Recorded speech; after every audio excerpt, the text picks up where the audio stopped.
Hello students, our today's topic is microsporogenesis. इसके पहले हमने माइक्रोस्पोरेंजियम का स्ट्रक्चर ऑलरेडी देख लिया है। आज की हमारी क्लास में हम देखेंगे माइक्रोस्पोरोजेनेसिस क्या होता है। तो आप यहाँ डेफिनेशन में जैसा देख पा रहे हैं क्या लिखा है यहाँ पर, the process of formation of microspores from a pollen mother cell through meiosis is called microsporogenesis. मतलब क्या हुआ इसका कि किसका फॉर्मेशन होना, माइक्रोस्पोर का फॉर्मेशन होना, किससे, पोलन ग्रेन मदर सेल से या पोलन मदर सेल से या फिर माइक्रोस्पोर मदर सेल से थ्रू सेल डिवीज़न। कौन सा सेल डिवीज़न होगा यहाँ पर, मियोसिस। मियोसिस सेल डिवीज़न जो कि रिडक्शनल डिवीज़न होता है, मतलब डिप्लॉइड सेल से हैप्लॉइड सेल का फॉर्मेशन यहाँ पर होता है। तो माइक्रोस्पोरोजेनेसिस मतलब माइक्रोस्पोर का फॉर्मेशन होना, pollen mother cell through meiosis is called microsporogenesis. ठीक है, अब हम यहाँ देखें कि माइक्रोस्पोर मदर सेल कहाँ होती है। तो इसके पहले वाले लेक्चर में हमने जो स्ट्रक्चर देखा था, इसमें आप देखें 3 लेयर होती है। एंथर वॉल जो होती है उसमें 3 layer, epidermis, endothecium and middle layer होती है। उसी के बाद यहाँ पे जो लेयर आती है आपकी वो कहलाती है टैपेटम, और टैपेटम के अंदर ये जो सेल्स होती हैं, ये जो आपको दिख रही हैं सेल्स, ये क्या है आपकी माइक्रोस्पोर मदर सेल। इसको माइक्रोस्पोर मदर सेल एमएमसी या फिर पोलन मदर सेल पीएमसी भी कहते हैं। ठीक है, यहाँ उससे क्या होता है, आपके पोलन ग्रेन्स का फॉर्मेशन स्टार्ट हो जाता है। ठीक है, जो माइक्रोस्पोर मदर सेल है वो एक कैसी सेल है, डिप्लॉइड सेल है।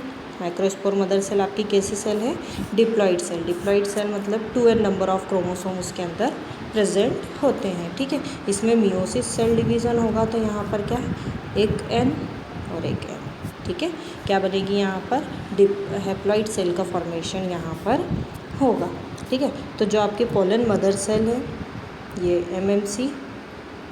ठीक है, पोलन मदर सेल, इसमें कौन सा डिवीज़न होगा आपका, मियोसिस सेल डिवीज़न। ठीक है, और यहाँ पर किस चीज़ का फॉर्मेशन होगा, टेट्राड का फॉर्मेशन होगा। ठीक है, टेट्राड मतलब 4 सेल का यहाँ पर फॉर्मेशन होगा, पोलन ग्रेन टेट्राड या फिर हम इसको बोलते हैं माइक्रोस्पोर टेट्राड। अब हम टेट्राड्स की बात करें कि कितने टाइप्स के टेट्राड्स होते हैं, तो यहाँ हम देखें आपके टेट्राड्स के टाइप्स। तो एक जो होगा कुछ इस तरह से टेट्राड बनेगा आपका, मतलब 3 सेल यहाँ सामने और एक सेल इसके पीछे। ठीक है, इस टेट्राड को कहा जाता है टेट्राहेड्रल। कैसा स्ट्रक्चर है ये, टेट्राहेड्रल स्ट्रक्चर। ठीक, इसके बाद जो दूसरा टेट्राड बनता है, कई बहुत सारी जो सेल्स होती हैं उसमें इस तरह से टेट्राड्स बनता है। ठीक है, आइसोबाइलेटरल से टेट्राड, इसका नाम क्या है, आइसोबाइलेटरल टेट्राड्स। ठीक, आइसोबाइलेटरल टेट्राड्स के बाद आ जाता है आपका लीनियर टेट्राड्स। लीनियर टेट्राड्स का मतलब क्या हुआ यहाँ पर, जो आपकी पोलन मदर सेल से उससे 4 सेल्स जो बनी है वो कुछ इस तरह से बनी है, इसको हम बोलते क्या है, लीनियर टेट्राड्स। ठीक है, तो ये हो गए आपके टाइप्स किसके, टेट्राड्स के। ठीक है, जो माइक्रोस्पोर टेट्राड्स बना है। अब जब एंथर मैच्योर होगा, ये जो आपके टेट्राड्स बने हैं ये किसके अंदर बने हैं, एंथर के अंदर बने हैं। तो as the anther mature and dehydrate the microspore dissociate from and develop into the pollen grain.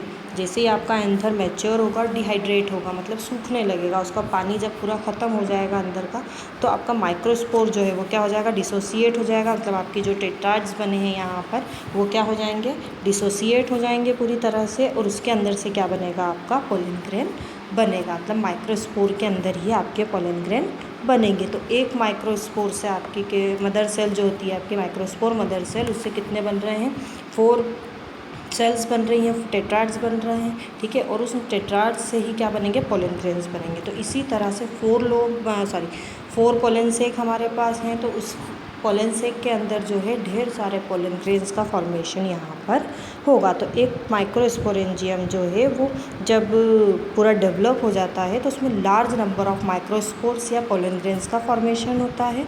और वही जब मैच्योर हो जाते हैं, जब एंथर पूरी तरह से डिहाइड्रेट हो जाता है, तो एंथर जब डिहाइड्रेट हो गया है तो वो क्या हो जाएगा, डेहिसेंस शो करेगा। डेहिसेंस मतलब क्या हो जाएगा, वो ब्रेक हो जाएगा पॉइंट से। ठीक है, और वहाँ से फिर पोलन ग्रेन्स जो है क्या चले जाएंगे, बाहर चले जाएंगे, और पॉलिनेशन जो है वो हो जाएगा। अभी पॉलिनेशन किसी के भी थ्रू हो सकता है, इसको हम आगे वाले लेक्चर्स में हमारे देखेंगे। आई होप आपको ये समझ में आ गया होगा। इसके आगे वाले